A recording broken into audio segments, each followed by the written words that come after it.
চটপট কিভাবে বিরিয়ানি কালারের মতো পোলাও রান্না, তো সেটা আমি আপনাদের সাথে শেয়ার করব। তো প্রথমে আমি এখানে সাদা তেল দিয়ে দিয়েছি। তো সাদা তেল দেওয়ার পরে একটু পেঁয়াজ বেরেস্তা করে নিব।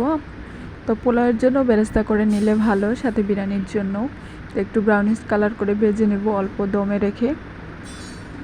একটু পরপর নাড়া দিয়ে এগুলোকে চেক করে নেব কালারটা হয়ে আসছে কিনা। এই তো আমার ব্রাউনিশ কালার চলে আসছে। এখন আমি এগুলোকে উঠিয়ে নেব, সুন্দর করে অর্ধেক উঠিয়ে নেব, 80% মতো উঠিয়ে নেব, আর একটু রেখে দিব, কারণ একটু ব্রাউনিশ কালার করার জন্য একটু পেঁয়াজ বেরেস্তা থাকলে ভালো হয়। তো এই তেলের মধ্যেই আমি এখন গোটা গরম মশলা দিয়ে দিয়েছি, সাথে রসুন বাটা, আদা বাটা দিয়ে দিয়েছি।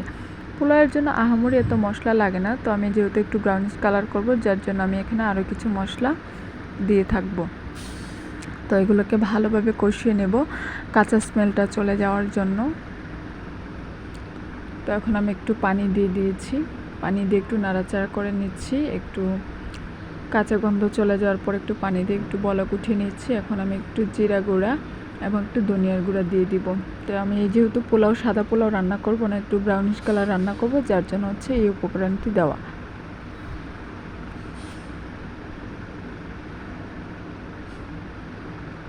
তো একটু নাড়াচাড়া করে এগুলোকে, মশলাগুলোকে কষিয়ে নেব।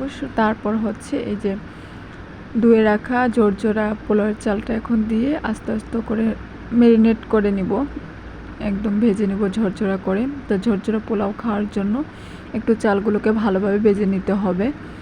তো চালগুলোর মধ্যে যদি পানি জড়িয়ে না নেন তাহলে কিন্তু পোলাও আঠালো হয়ে যায়। তো একটু সয়া সস দিয়ে দিব। তো আপনারা চাইলে এটা অ্যাভয়েড করতে পারেন। তো আমি একটু সয়া সস দিয়ে দিচ্ছি। তো আমি সয়া সসগুলো একটু একটু স্পেশাল রান্নাগুলোতে দিয়ে থাকি।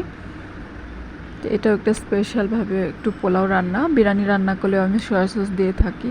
আপনারাও চাইলে দিতে পারেন, অ্যাভয়েড করতে পারেন, এটা অপশনাল। তারপর আমি এই যে একটু ভেজে নেওয়ার পর গরম পানি অ্যাড করে দেব। এই তো পোলাওয়ের কাজ বেশি একটা দরকার পড়ে না, পোলাও রান্নাটা খুবই ইজি। তো বিরিয়ানি রান্না আমার কাছে ইজি মনে হয়। তো বিরিয়ানি রান্নার অনেক রকম ধরন থাকে, সাধারণ উপকরণ দিয়ে আবার অনেক বেশি উপকরণ দিয়ে রান্না করা হয়। তো একটু লবণ দিয়ে দিব। তো লবণ দিয়ে এখন আমি অল্প দমে রেখে এগুলোকে রান্না করে নেব, একদম অল্প আঁচে রেখে, এবং ফ্লেভারের জন্য কিছু কাঁচামরিচ দিয়ে দেব।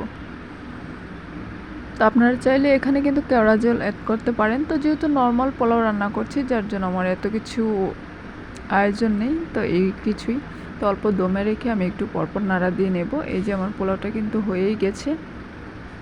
তো আঁচে রেখে দিতে হবে। আপনারা যদি ননস্টিকের কোনো কিছু দিয়ে রান্না না করেন, তাহলে নিচে কিছু তাওয়া বসিয়ে এটাকে রেখে দিতে পারেন। আর যারা গ্রামে থাকে তারা তো মাটির চুলায় ওই কয়লার তাপের জন্যই এগুলো ঝরঝরা হয়ে যায়। তো দেখুন বন্ধুরা, আমার পোলাওটা কিন্তু খুবই ঝরঝরা হয়ে গেছে। তো এখন আমি এটাকে একটু নাড়াচাড়া করে এটার উপরে পেঁয়াজ বেরেস্তা ছিটিয়ে দিয়ে নামিয়ে নেব। একদম সুন্দর ঝরঝরে একটু ব্রাউনিশ কালার হয়ে আসছে।